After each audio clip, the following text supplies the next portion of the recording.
Good morning. Please stand and join us in singing our gathering song, One Light.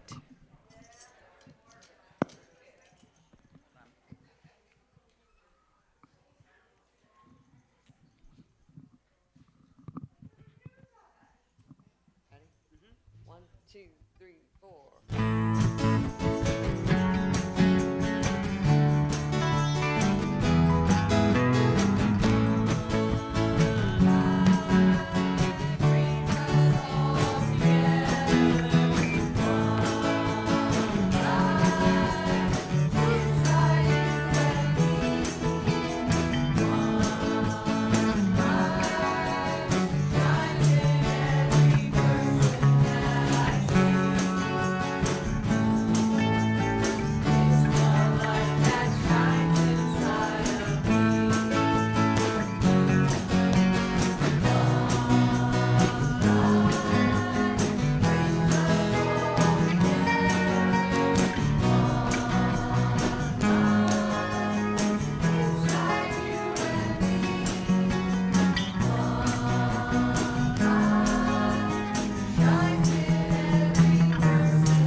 Can everybody hear me okay? Yes. Good morning, everyone, and welcome to our Sunday morning celebration service. And welcome to everybody who's watching on YouTube and Facebook. I'm Dave Avitable. I'm a member of your board of directors. And today we welcome John Pellicci. Jude's still on vacation, so we welcome John Pellicci, who shares Light on the Path on his new day and time, Saturday evenings at 5 o'clock. John's trained and educated in philosophy, the Hebrew Bible, biblical languages, yoga, and Zen Buddhism. And he also facilitates a Course in Miracles group every Monday night at 7:15 here in the sanctuary. We're very blessed to have John with us today, so please welcome him. And as always, we have the Joyful Noise Band with us, and special music today is from Jen Erickson.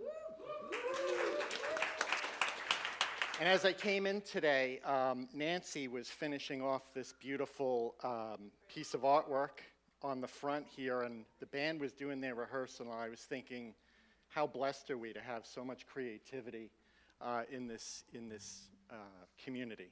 So I'm grateful for that. And we want to welcome everybody that's here for the first time. If you're a first timer present in the sanctuary and you feel comfortable, please raise your hand so we can give you a welcome packet.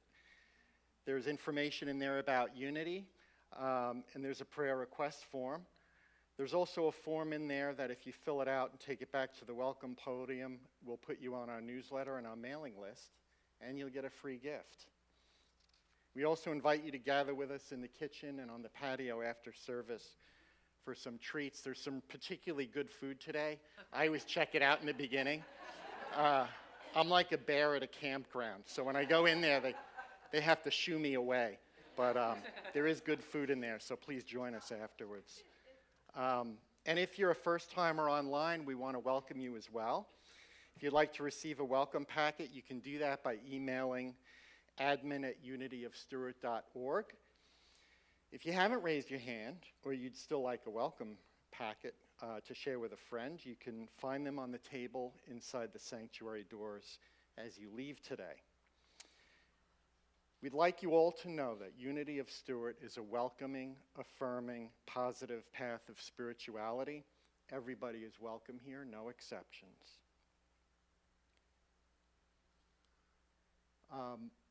Our office staff is a bit lean today, so do we have announcements?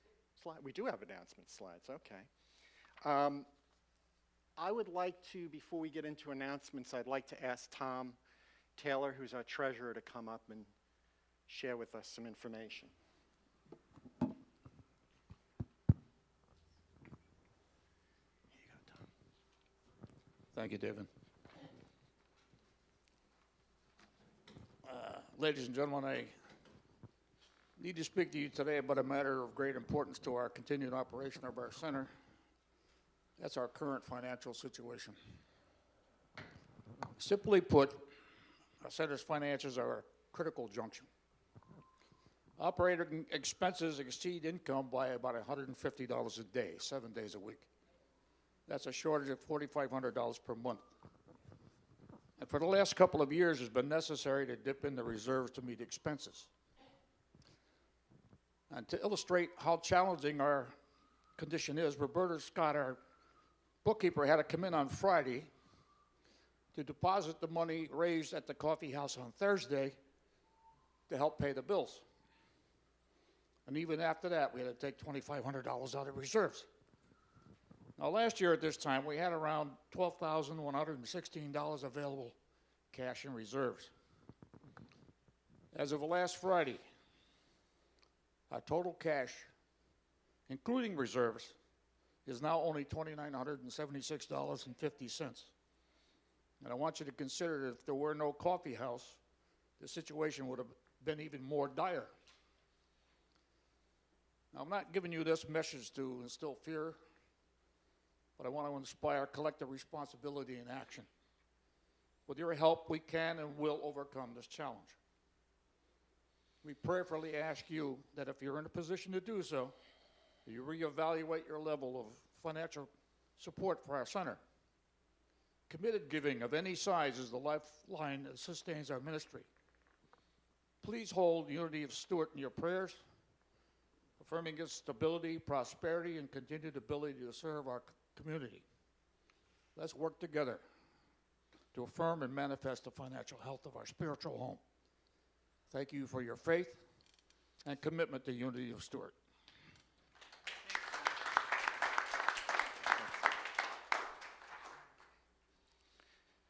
Thanks, Tom. Appreciate that. All right. So, Christmas choir begins on November 4th, starting at 6:30. Please sign up at the information table. 6:15. It's 6:15, according to the upstarts behind me. Okay, 6:15. There will be a Friendsgiving with our friends at PFLAG. That's parents and friends of lesbian gay community on November 12th from 6 to 8 p.m. There's a sign-up sheet out front. And last year we had a number of board members go along to that, and it was a really great evening. So please consider joining us for that. Our boardie of the day today is Peter Keelan. If you have any questions about Unity, just see Pete, and if he doesn't have the answer, he'll find it for you. And our prayer chaplains. Prayer chaplains hold our ministry in prayer and are available to pray with you directly after the service. If you have a prayer need, a joy, or a challenge, our prayer chaplains are here to pray with you and hold your prayer in the highest confidence. Our prayer chaplains today on duty are Connie Cox and Robert Griggs, and you'll see them with the white stole. Right. There's a Christmas coffee house on December 11th at 7 p.m. Please mark your calendars. We just had one a week ago, and it was apparently great.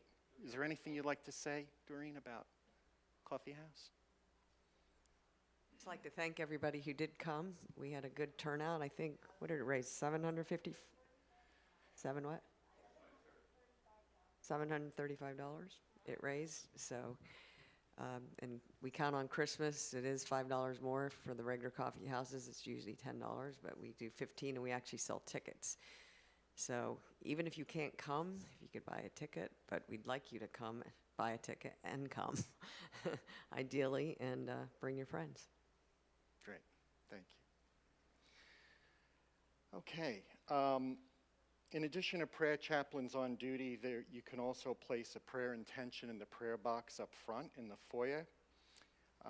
Or if you'd like to send a prayer to Unity, You could send it to prayer@unityofstewart.org or call Silent Unity at the number on the slide.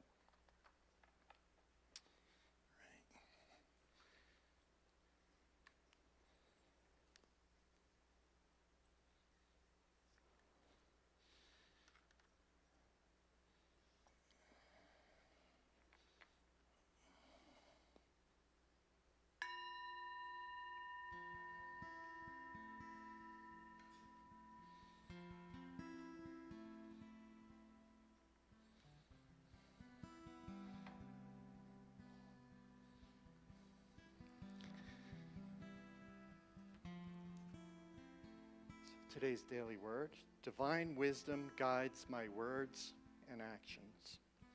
When I felt torn trying to decide which way to go or how to handle a trying situation, I may have asked in prayer for insight and guidance. As I've grown spiritually, I've come to realize that any insight and guidance I could need are within me, aspects of my divine inheritance. Divine wisdom is my ability to intuit, to sense, and to discern my best choice.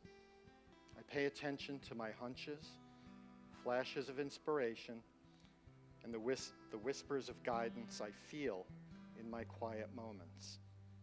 I believe they are divinely inspired, even if they surprise me.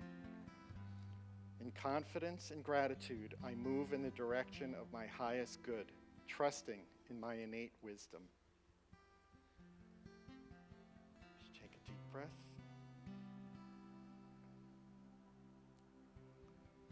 And please join me as we anchor this affirmation. Divine wisdom guides my words and action. Just breathe again and we'll repeat that. Again, divine wisdom guides my words and actions. As we prepare for meditation, let's sing.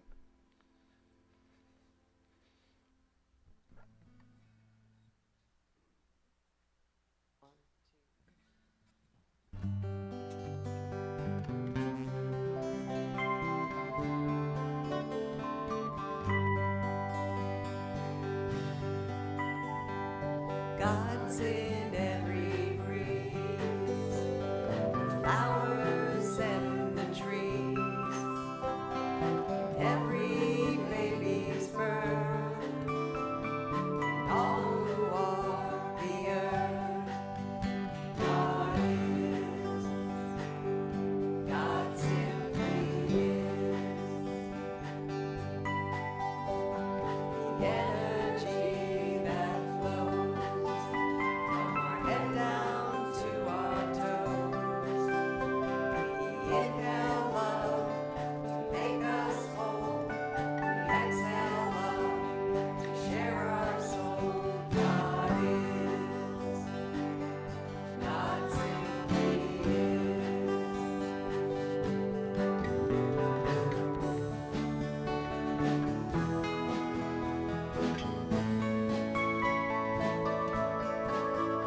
God's presence is inside, like a compass, God's our guide. Our faith gives us an outward glow, His healing hand helps us grow. God is,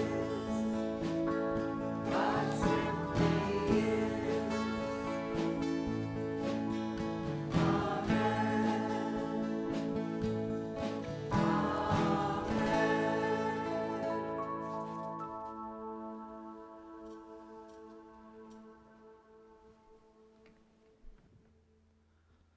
Well, good morning. So as we prepare for meditation, let us just remember what we were singing from the beginning of service, this light that shines inside of you and me. In meditation, we look to experience that directly.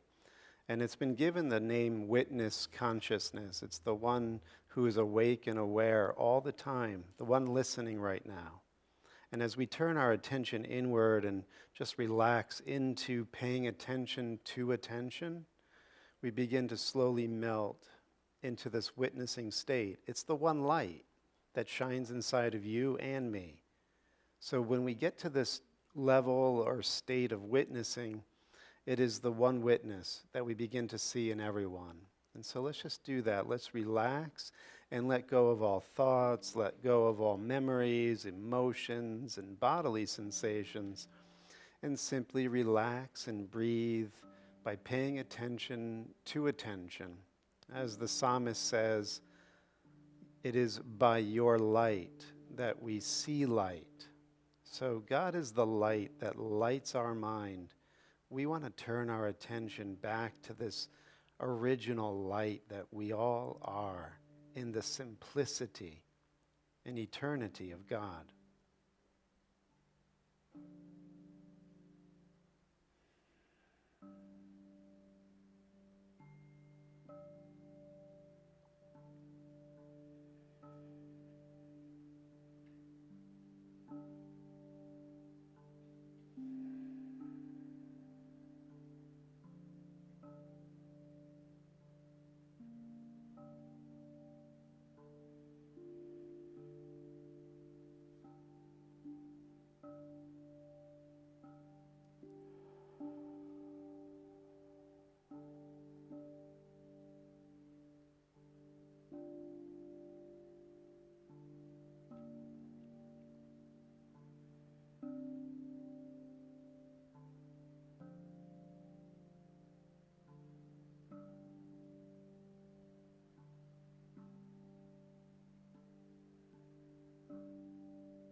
And as we conclude the meditation with the familiar Amen, what Amen really means is something that is solid and trustworthy.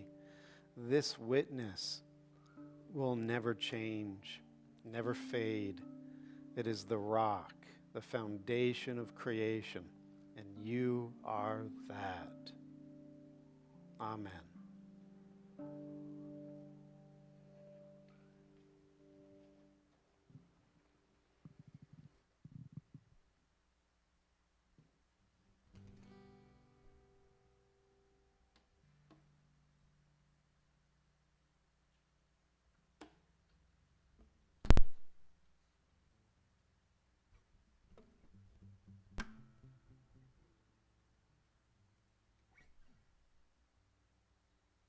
One, two, three.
Instantaneously start sweating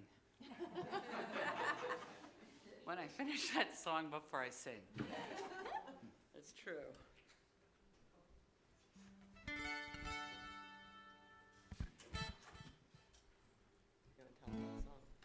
This is a song by a singer-songwriter from a famous singer-songwriter family. This song is by Sloan Wainwright. And she's a positive music writer, performer, teacher. She's a vocal instructor. And this song is really the playbook on how to live your life. Okay.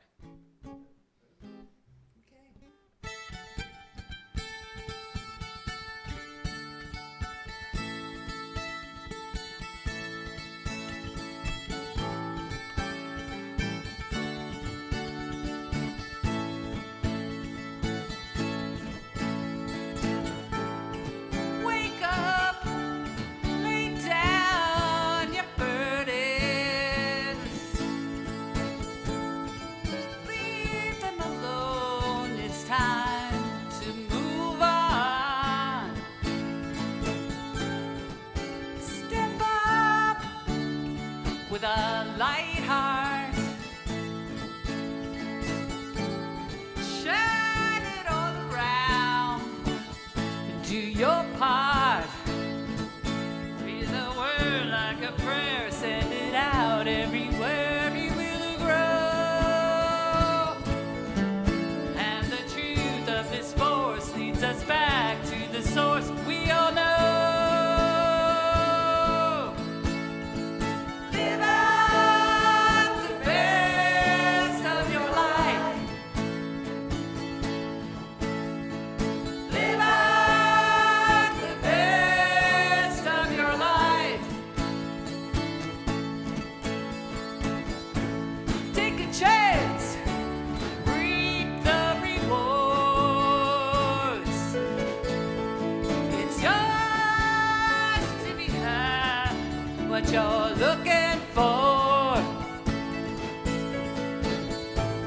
Make it up as you go along. No one can say what's right or what's wrong. With a word like a prayer, send it out everywhere. It will grow. And the truth of this force leads us back to a source we all know. Live out the best of your life. Live out the best of your life. Live out the best of your life.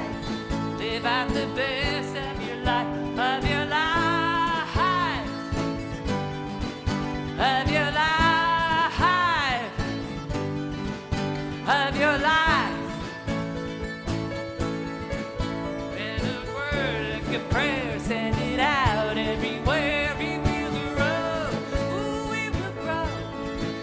And the truth of this force leads us back to the source we all know. We all know it. With a word like a prayer, send it out everywhere. We will grow. Ooh, we will grow. And the truth of this force leads us back to the source we all know. We all know it. Live out the best of your life. Live out the best of your life. Live out the best of your life. Live out the best of your life. Live out the best of your life. Live out the best of your life. Live out the best of your life.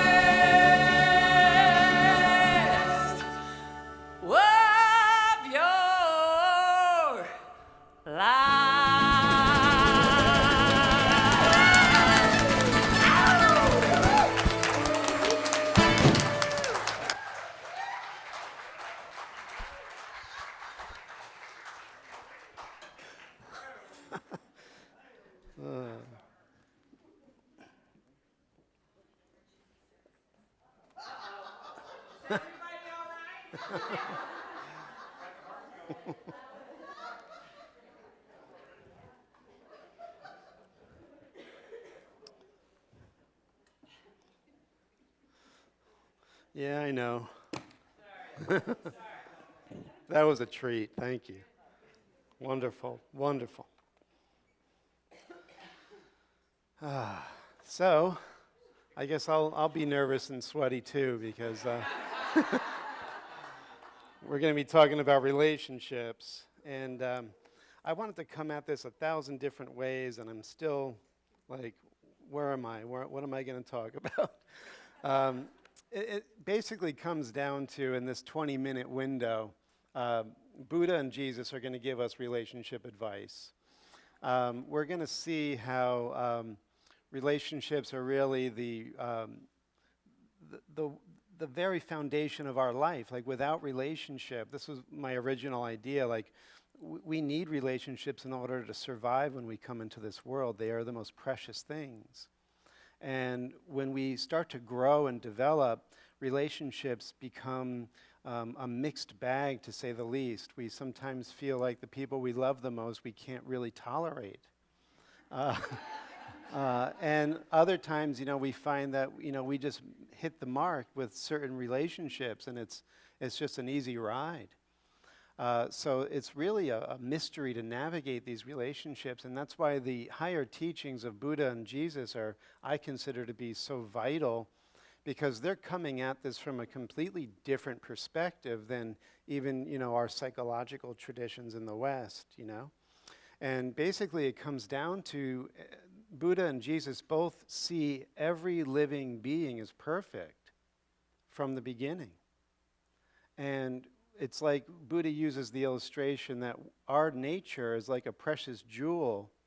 And even though this precious jewel may fall into the mud and get all covered with crud, it doesn't change its nature. It's always this precious jewel. And so we're going to see how, as we go into the study this morning, that we are always this beautiful being that is really just confused and scared about who we are, and we're trying to find belonging and make sense of our life through our relationships. And oftentimes they become a real challenge. So I wanted to start with a couple of readings from Mark Nepo's book, the Book of Awakening. And he starts by saying this: we all suffer at times from the effort to study something instead of living it, or from the effort to fix or advise rather than to listen and to hold. But as the theologian Paul Tillich put it, the first duty of love is to listen. When I think of the times I have truly listened in my life to the sea's endless lapping, to the sighs of my grandmother when she thought no one was near, to the pains of others that I have caused, it is receiving these simple truths that has made me a better man.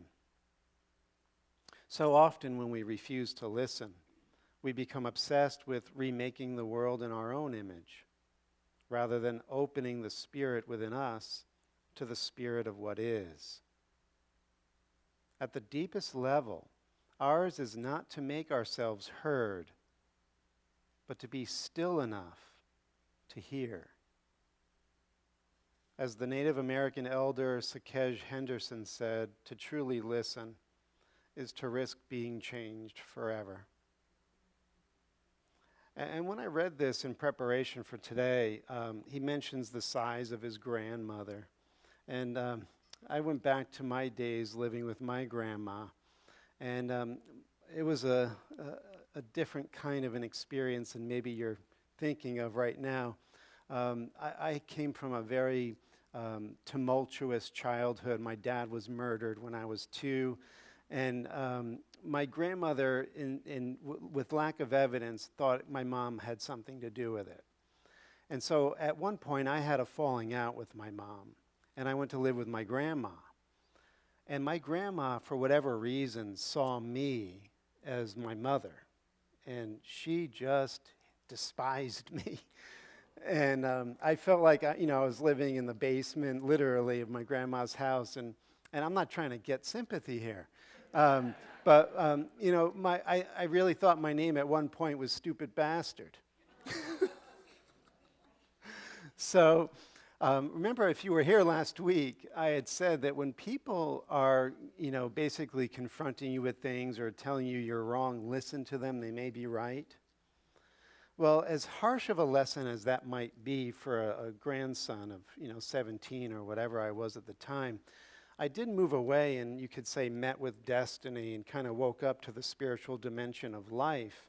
And I began to totally reevaluate who I was and who I've been. And I got to see that I really was a stupid bastard without trying in any way to say what my grandmother was thinking at the time was, compassionate and loving. It wasn't. But I got to really see on my own that I had cleaning up to do in my own life. And as the years passed and I developed spiritually, before the end of her life, her and I would sit down all alone at the kitchen table. I would have my Grand Marnier and she would have her Drambuie, and we would talk about the old times and her life, and I just listened to her. And she shared with me her pains and her difficulties, and she really had a rough life. So I got to actually completely reverse my experience of my grandmother by first recognizing that the image I made of myself at 17 definitely wasn't who I needed to be as a man. And she, in one way or another, helped me to break out of that. And so I had an appreciation for her towards the end of her life. And so with Mark Nepo's, grandmother sighing, I got to have insight and share that with you this morning. So I'm grateful for that. Here's one more from Mark Nepo.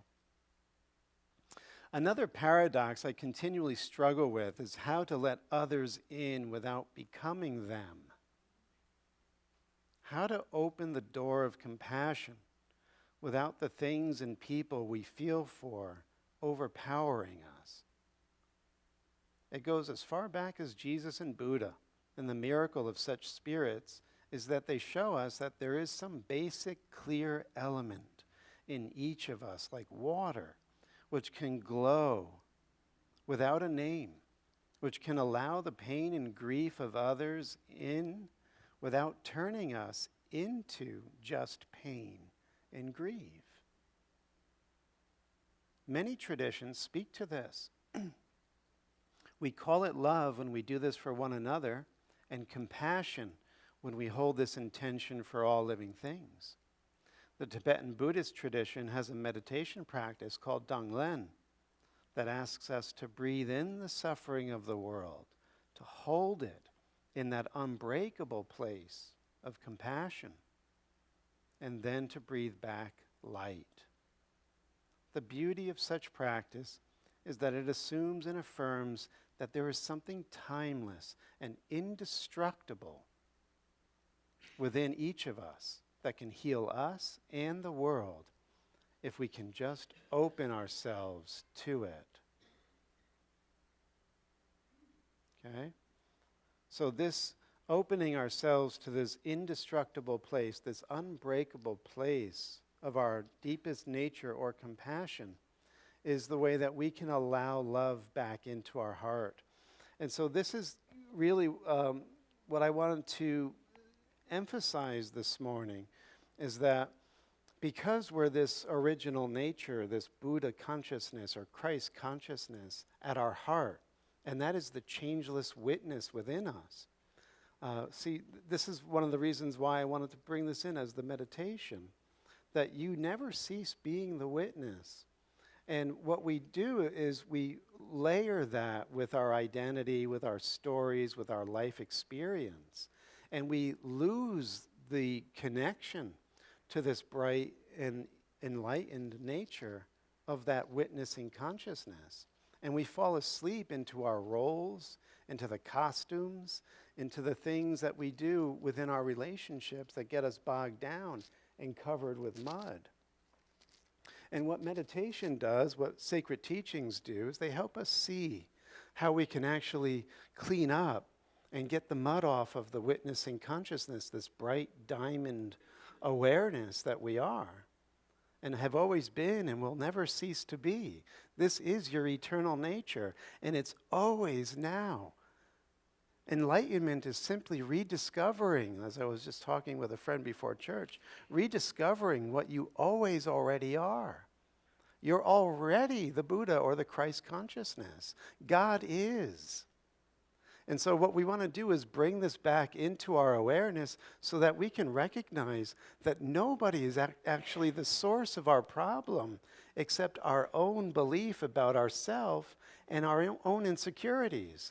And then we actually get embroiled in relationship problems where we then make other people out to be the ones that are doing it to us. And this is the way that we stay asleep. So Mark Nepo brings up the Tibetan Buddhist tradition, and I just wanted to add a little more to that by saying this. This is coming from 8 Steps to Happiness by a great Tibetan master. He says, we might object that while it is true that we depend upon living beings as the objects of our patience, compassion, and so forth, it is nevertheless impossible to see them as precious when they have so many faults. How can we regard as precious someone whose mind is pervaded by attachment, anger, and ignorance? The answer to this objection is quite profound. Although living beings are filled with delusions, they themselves are not faulty. This is big if you really want to get this. We say that seawater is salty, but in fact it is the salt in the water that makes it salty, not the water itself. The real taste of water is not salty. Similarly, all the faults we see in people are actually the faults of their delusions, not the people themselves. Buddhas see that delusions have many faults, but they never see people as faulty because they distinguish between people and their delusions. If someone is angry, we think he is a bad and angry person, whereas Buddhists think he is a suffering being afflicted with the inner disease of anger.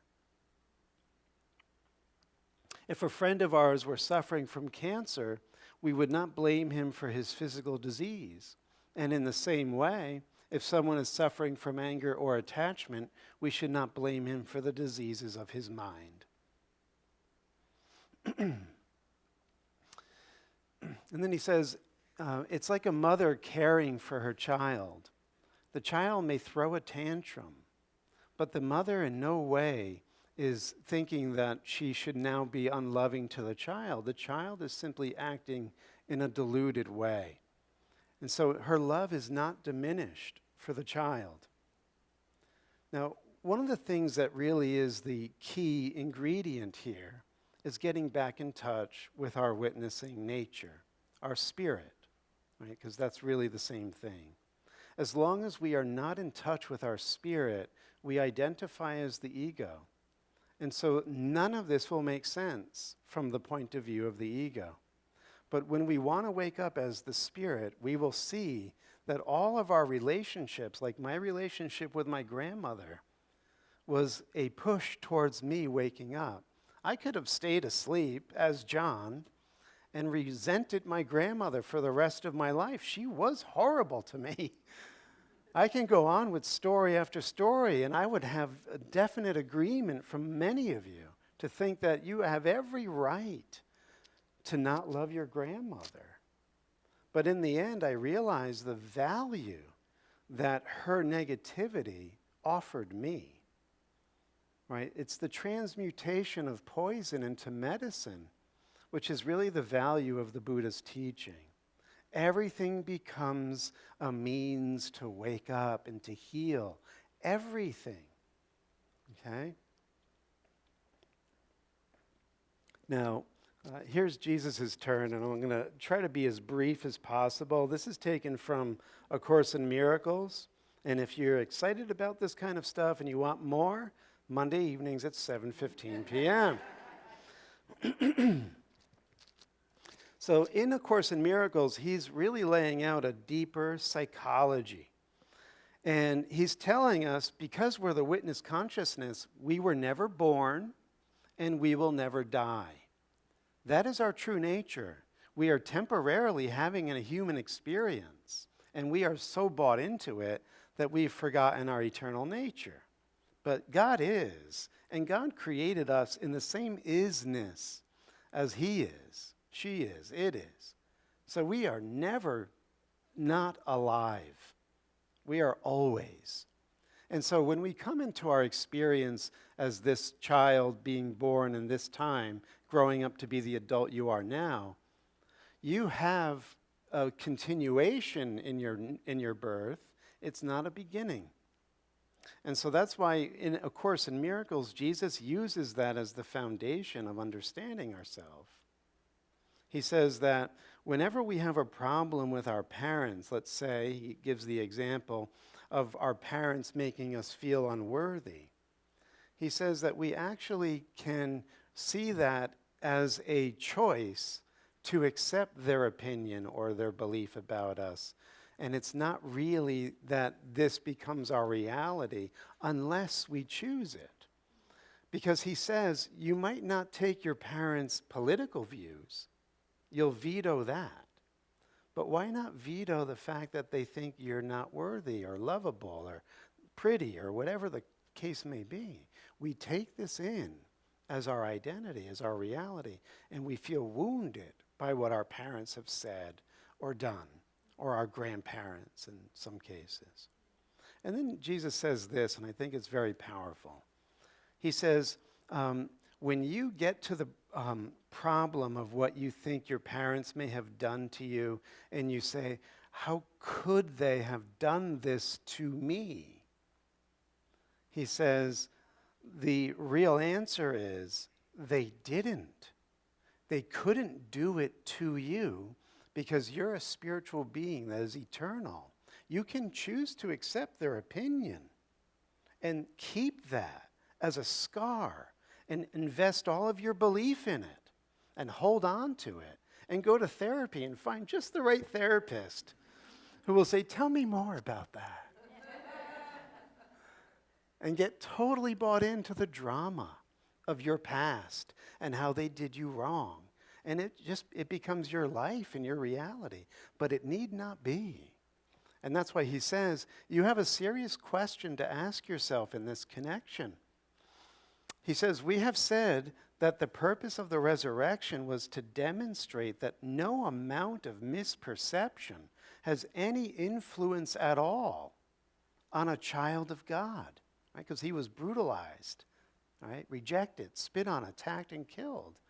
But he didn't accept that for himself because he knew his timeless nature. He says, this demonstration exonerates those who misperceive by establishing beyond doubt that they have not hurt anyone. My grandmother never hurt me. I could have accepted that as my reality, but in truth I didn't. And look, she did not hurt me. It's the proof of living from a different perspective. So he says then, parents, grandparents, they cannot make your self-image. You accept it. You make your self-image. You can accept or reject what they say. But if you're using wisdom, you will see that only what is eternal in you is real and true. And only what is eternal in them is real and true. And if they're coming from a place of delusion, you don't accept that. You don't make that real. You don't make that true, right? And that goes for yourself as well. You can let yourself off the hook. Finally here, he says your parents probably did misperceive you in many ways, but their ability to perceive may have been quite warped. And their misperceptions stood in the way of really seeing you for who you are. There is no reason why it should stand in your way for seeing yourself as you really are, right? You could be free of the opinions of others. And that's a big one. He says, it is still true that you believe that they did something to you. And he says, this belief is extremely dangerous to your peace of mind and your knowledge of God's love. This is not only true of your attitudes towards your parents, but it carries on in your other relationships, of course. All right? So finally, he says, it is your duty to establish beyond doubt that you are totally unwilling to side with anyone's misperceptions of you, including your own. Okay? Thank you for your attention to this matter.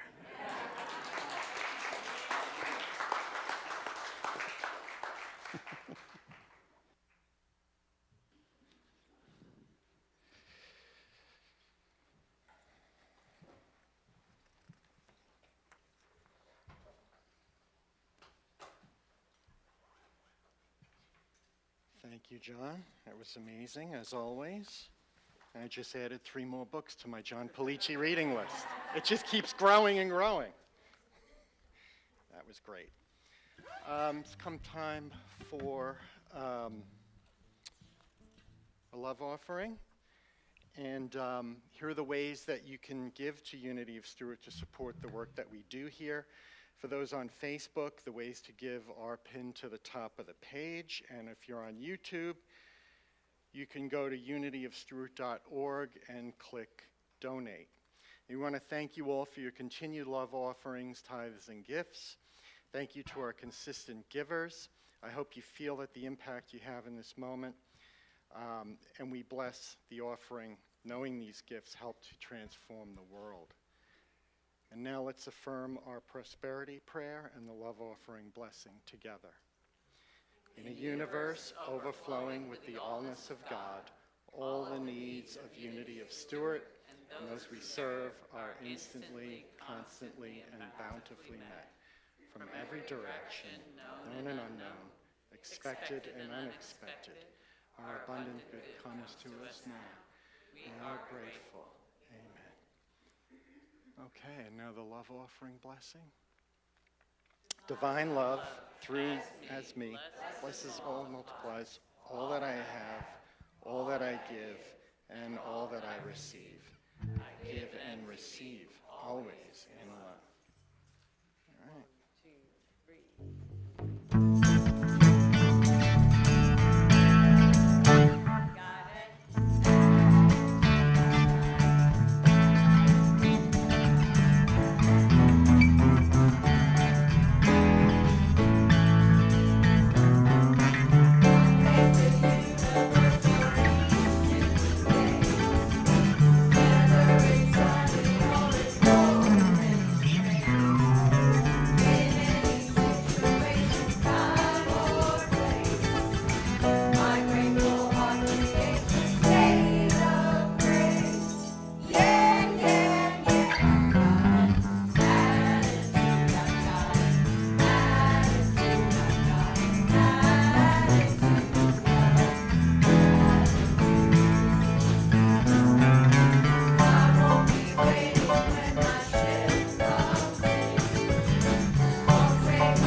Patel is hosting a workshop on You Are Worthy, and Jerry will share wisdom on claiming your inherent value. So sign up on the information table out front.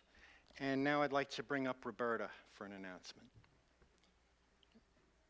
Good morning. Now it's my turn to get nervous. Can we hear? Let me turn it up. Yeah. Oh, it is. It's just me. Good morning. Last week, David mentioned, what can we do to help when our local immigrant families are afraid to go outside because of the increased presence and enforcement of ICE on the Treasure Coast? Those of us that were helping with legal matters and legal help for these families had to change our way of doing things and actually go to the houses of these people. And even when we got there, they knew we were coming. We had to give a certain sign so they would let us in. That's how bad it's gotten. These children are really living in an atmosphere of fear right now. The older ones kind of know what's going on, but the younger ones are just picking up this fearful energy from their families. So we thought it would be nice if they had a stuffed animal to cuddle and hold when they're scared. So we're asking if we can collect some stuffed animals for these children. Our larger community in Martin County here was also looking at how we can come together to help some of these needs, to help bring food and other essentials to the immigrant families afraid to go out and go shopping. So we decided that we could funnel it through House of Hope. So we're thinking that if each community could donate food and essentials, then we could take it to House of Hope. We have volunteers at House of Hope helping to box and deliver these to the families. So right now we do have enough help with that. With the government shutdown, though, it's not only immigrant families in need. There are so many local families struggling more than normal. So with House of Hope and all the food banks losing a lot of government grants and the higher need, it's really important for our local communities to come together and helping. So we have collected for House of Hope before, and we're going to start collecting again for what is needed. There is little pamphlets out there, little things to let you know what it is. And we also have a box for the stuffed animals. So we shine our light and we share our love when we care about others and reach out and help. So thank you. If you have any questions, please feel free to call me. Can you say the stuffed animals have to be new stuffed animals? New stuffed animals. Not used. Right. Roberta, does House of Hope have the capacity to receive perishable donations at their location? At the pantry. At the pantry, they do. So perishable food donations can be made directly at the pantry? I think so. Yeah. Thank you.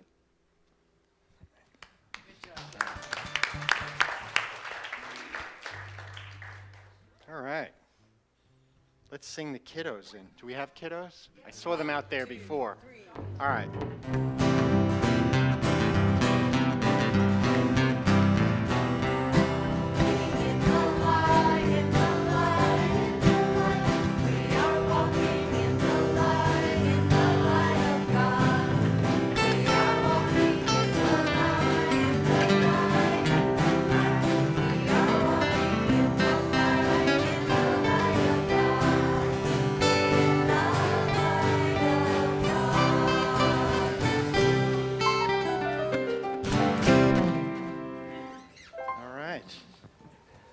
Miss Jen?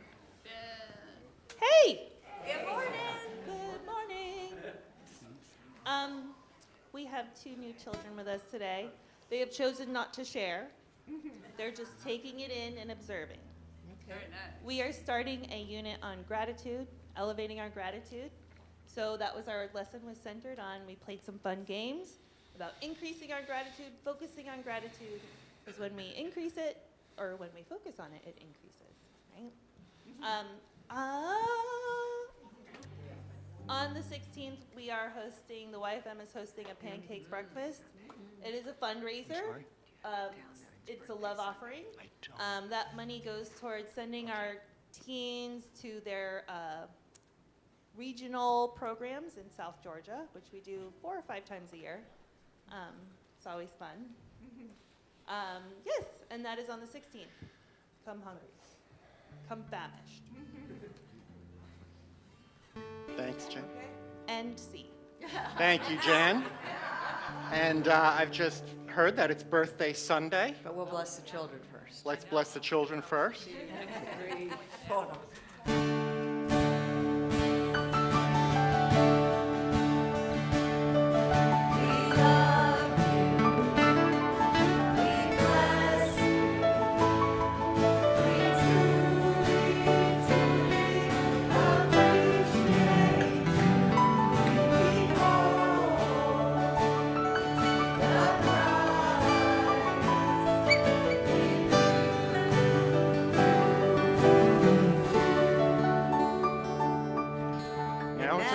you may be seated unless you have a birthday in November. And we'll ask you to stand so we can sing happy birthday to you. Only one person. All right. Happy birthday to you. Happy birthday to you. Happy birthday, happy birthday to you.